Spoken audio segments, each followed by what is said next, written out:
Just this past year, I had the opportunity to work for a technology startup company. And honestly, the way they think about innovation changed my whole perspective.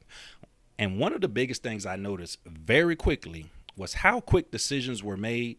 People would test ideas, gather feedback, make improvements, and try again. That was it. There wasn't an expectation that everything had to be perfect before getting started.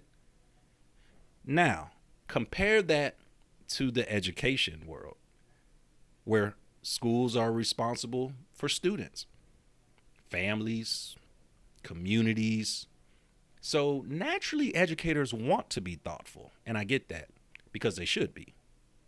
But sometimes I do wonder if we're waiting too long to start learning. When I was helping lead a district's AI task force, I noticed many educators were still trying out what AI was and whether they should even use it. Meanwhile, fast forward, the tech companies were already using it, building things around, and told me that they've been using it for a decade plus. Now, I want to be clear, that does not mean schools should move recklessly, but I do believe schools should begin experimenting, running a pilot, learning, adjusting, and growing. Because the future isn't waiting for us to feel ready. The schools that will thrive won't be the ones with all the answers.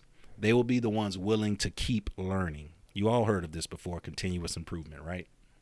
For those who are still learning and will keep learning, those are those schools who will be positioned to be future ready, and most importantly, to be a future ready school. My name is Dr. Kristofer Stubbs, and I help education leaders in school districts prepare for the future of learning and work.